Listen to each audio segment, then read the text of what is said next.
What's going on, you guys? We have another X-Wing 2.0 article preview today, and this is for the TIE Advanced.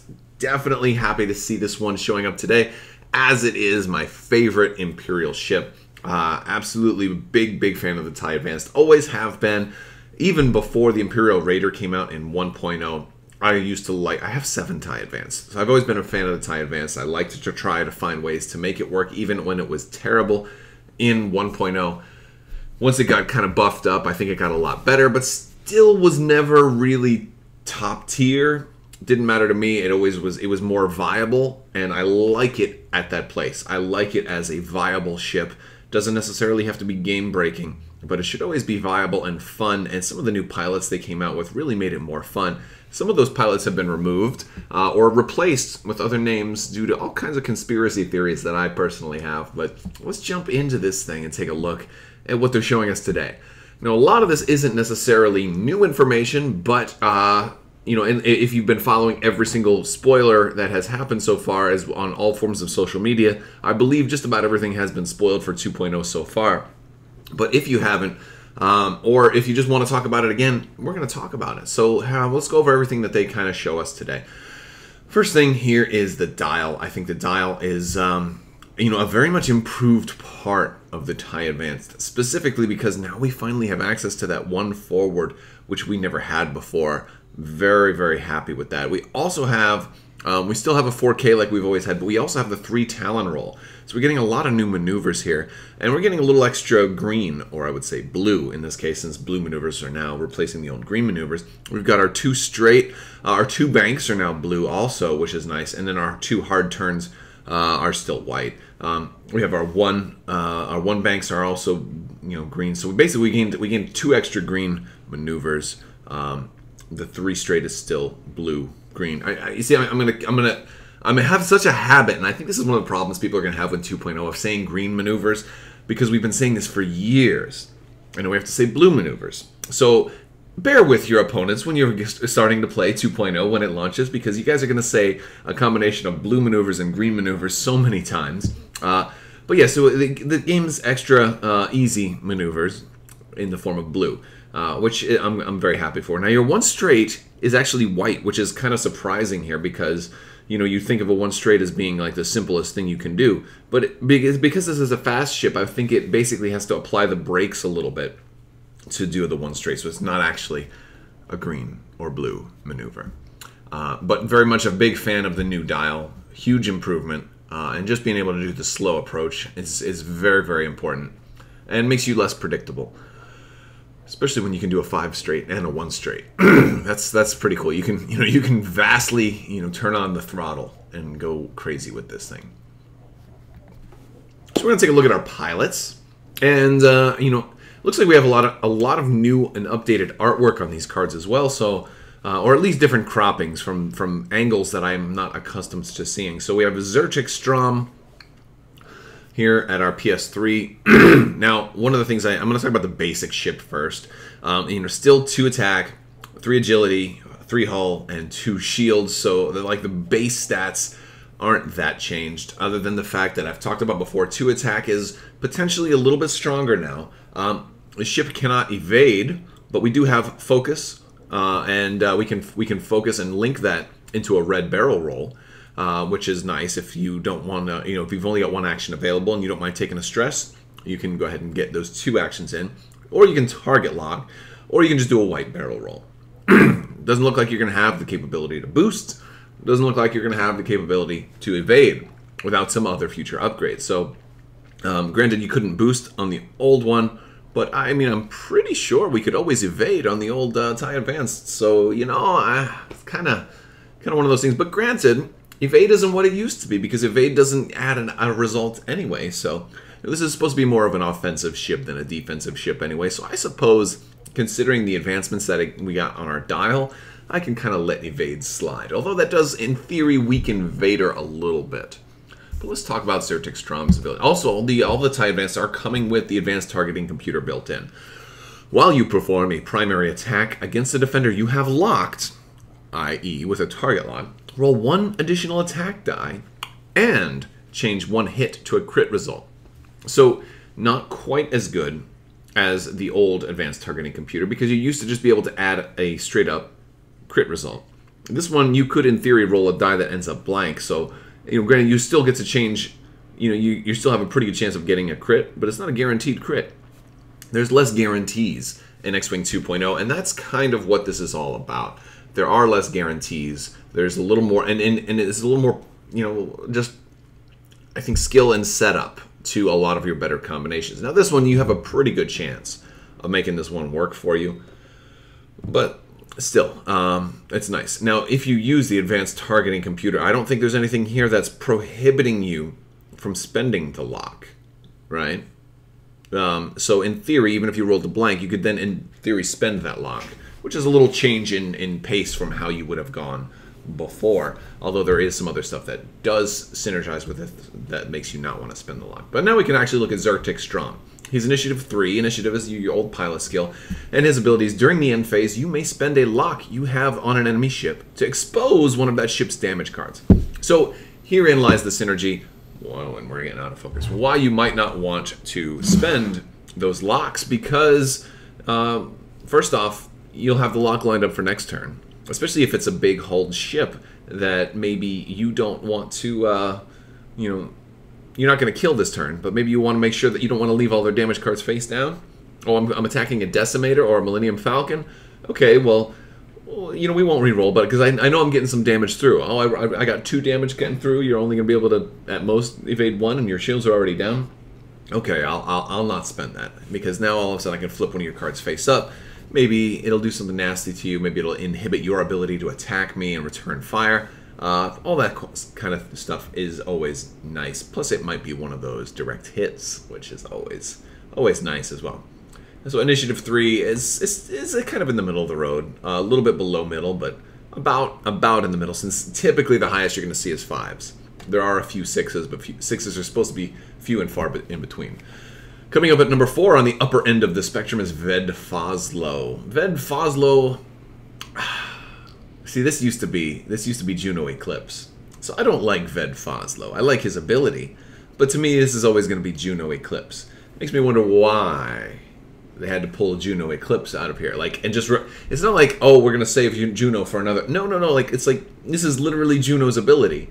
But why did they pull Juno out? What's going to happen with Juno Eclipse? Maybe we'll see Galen Marik show up at some point with Juno Eclipse on the Rogue Shadow. I don't know. I would love that. Come on, guys. But I've been wanting that for years and years and years, so I'm actually kind of giving up hope.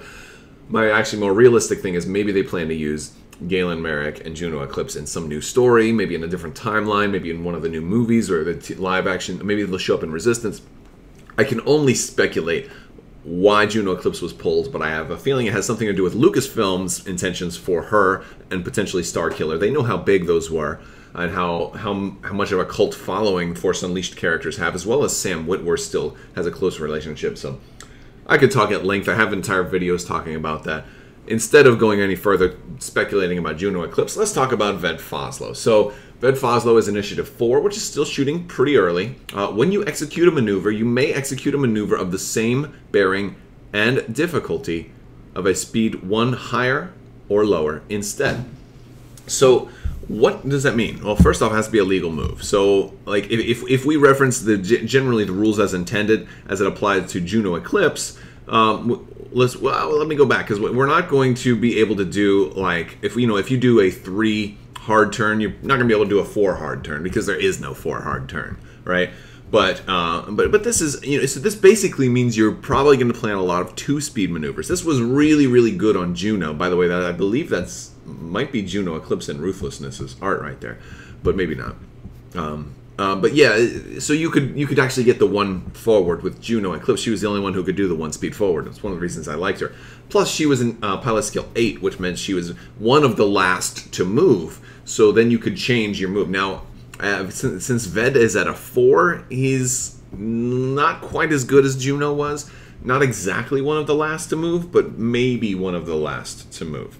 So this is one of those reasons you may want to have that initiative bid so that you can do everything last, and then it makes your ability a little bit, for you. You see, the only thing is 5s and 6s are going to beat you, but 4s could beat you too if you end up having initiative. So So you may want to make sure you're doing everything second. And the idea here is you got just about everything for 2s, and that's nice. Now, this does also mean that you could potentially do a 2 Talon roll as well, which is interesting, or a 3 or 5K for a K turn as well. So those are certainly possible, but just generally with Ved you'll be doing 2 speed maneuvers, and then when you resolve the maneuver, you can change. You can do a different maneuver instead. It gives you a lot of flexibility, but it's if he was higher pilot skill, it might be even stronger. So it still requires a decent amount of planning, being that he's at a he or she. Ved sounds like a guy's name, as much as I want to call it a she because it's an homage to Juno Eclipse. I can't imagine a woman being called Ved. I think of Eddie Vedder from like Pearl Jam's in there, and he's flying around with the speakers blasted, singing "Jeremy spoke in class today." Alright, so anyway, enough of that. Sorry, I apologize. Let's move on to our next pilot. Marik Steele. Gotta love Marik Steele. Again, if EU stuff and video game characters are allowed to remain in the game, why wasn't Juno... Alright, I'm done talking about Juno. Let's talk about Marik Steele. Servant of the Empire. While you perform an attack, if the defender would be dealt a face-up damage card, instead draw 3 damage cards, choose one, and discard the rest. No. Pretty much the same as Marik's old ability, but it's always nice getting to pick crits. Now, it's always been kind of tricky. I will be honest with you, I have tried to make Marik Steele work this way multiple times, and more often than not, I don't actually get it to work the way I want it to work. Either because his damage ends up going to crits, or rather his damage ends up going to shields, or they would blow him up first. So I'm definitely going to make it a point to try to make Marik Steele work this time around, more so because there's a little bit less in the way of shielding, a little bit more in the way of hull. You saw B-Wings kind of get changed. One of their shields became hull. Crits are going to be a little more important here. I think Marik Steele is going to be more important than he was in the last game. I think Marik Steele effectively in 2.0 gets a buff by proxy, just due to the nature of the game's change, being away from just shields absorbing everything and being the catch-all. And also that, the attack dice being slightly more powerful, his natural synergy with advanced targeting computer, and everything else lined up with, especially if you have the skill to fly them and you can line people up in your bullseye arc maybe and do some things like that, that give you extra rerolls if you're in your bullseye. All of these things are going to be nice. Again, you don't have to use the bullseye, but also at a pilot skill 5, and you have that barrel roll, and you can focus and barrel roll, so you have, and the focus is going to be nice. The focus is going to be nice here. Because then you can turn, you can focus into a hit, and then you can guarantee that crit that way with advanced targeting computer as well. But you got to have that target lock. So maybe, maybe passing target locks will be really, really nice. And get that conversion kit, you're going to have all these crew and all this support stuff to let you do that. I'm actually really excited to play X-Wing again now, especially because of the TIE Advanced. And the man, the myth, the legend, Darth Vader. This is the one that is most fundamentally changed, because Darth Vader has Force powers. He's got 3 Force, and they're regenerating, as evidenced by the little triangle right next to the 3 pointing up. That means that you will regain 1 point of Force each round.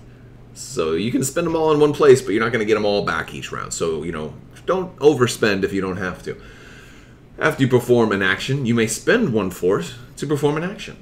Now, there doesn't seem to be any restriction on why you can't just do this a couple of different times. Now, of course, you cannot perform an action while stressed, and you can't do the same action multiple times. So, as it stands right now, you might spend all 3 Force to barrel roll, target lock, and then focus if you wanted to remain unstressed.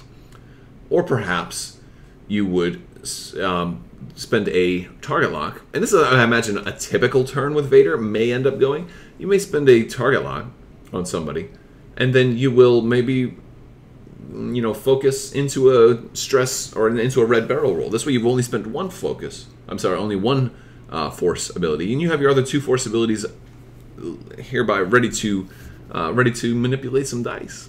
So that's cool. Vader seems very versatile.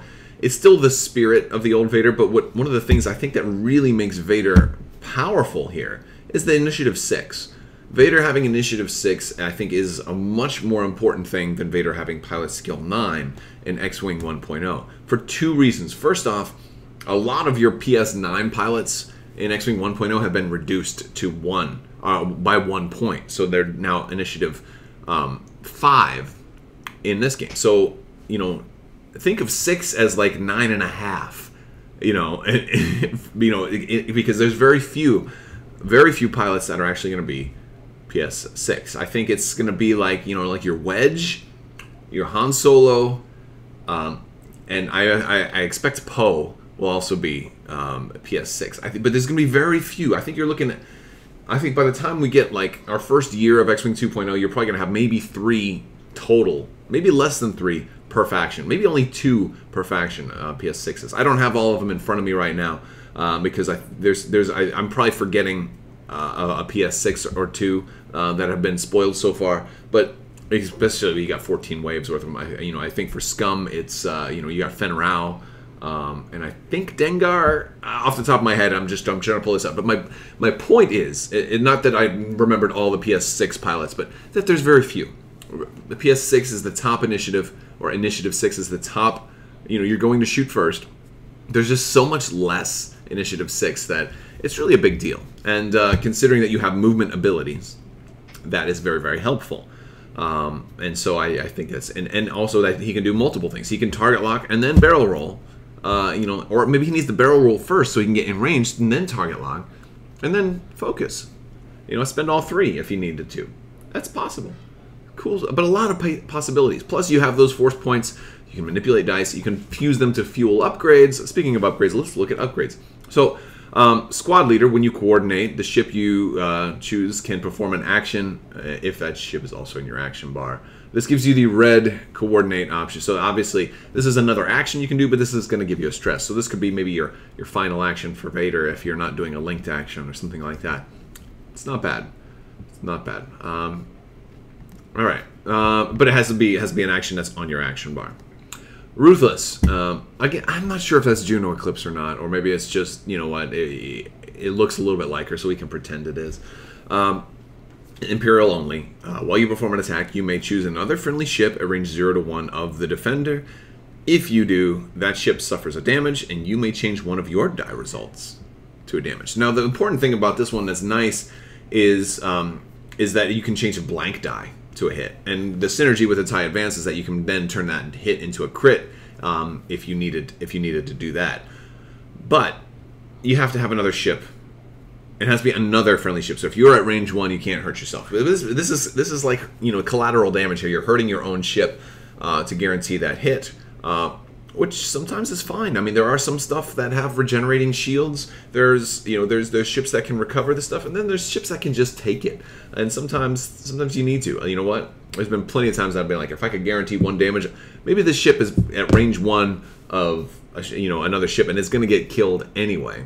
So you know what? Let me at least have his death facilitate my needs by giving me that reroll.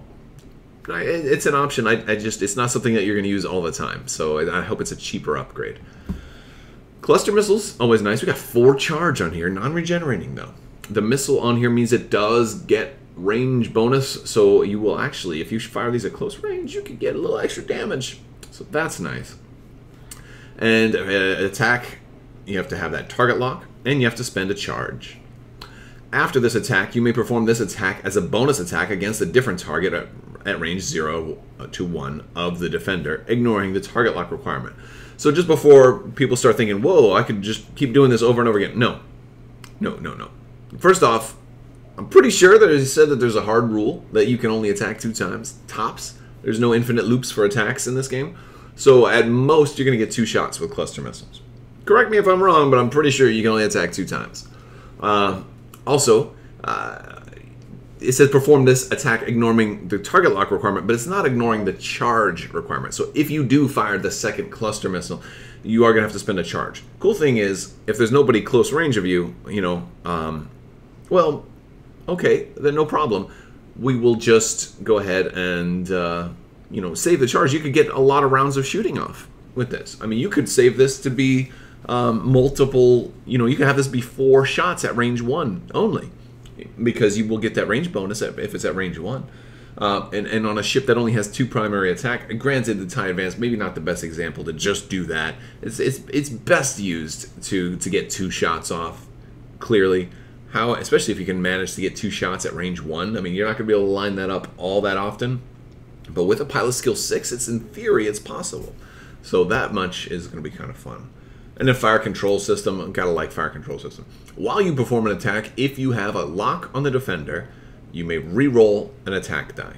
If you do, you cannot spend your lock during this attack. Okay, no problem. No problem. This is that synergy with the TIE Advanced we're talking about.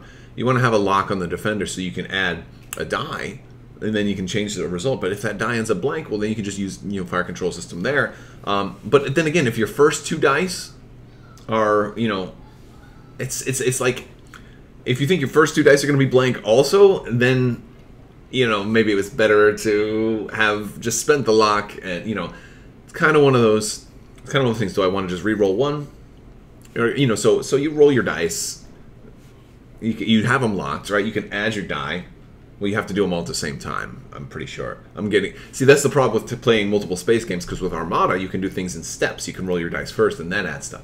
But say you roll 3 dice because you have them locked. Okay, well, if they're all blanked, don't use fire control system, right? If they're all blank, then maybe just spend the lock. And that's kind of the same principle for the original TIE Advanced. It's like, I really don't want to spend the lock, but if I have to, I have to. Because, nobody wants 3 blank dice. And that's the TIE Advanced, guys. So this is, again, I think most of this stuff is stuff they've already shown, so nothing particularly new, but boy, we're getting really down to it. Next week is Gen Con. Come say hi if you're there. I will be there. I will be demoing Legion most of the con. So come on in and play some Legion with me, and we'll have a good time. But hopefully after 6, once the hall closes, I will be out and about, and maybe can even manage a game of X-Wing 2.0 with all the new stuff. We'll just see what we can do. Alright, thank you guys so much for watching, and as always, make sure you like the video, go ahead and subscribe, click that bell for alerts, and we'll be probably announcing the next giveaway here pretty soon. I'll probably have it run over Gen Con, so I want to thank you guys so much for watching, and have a great day.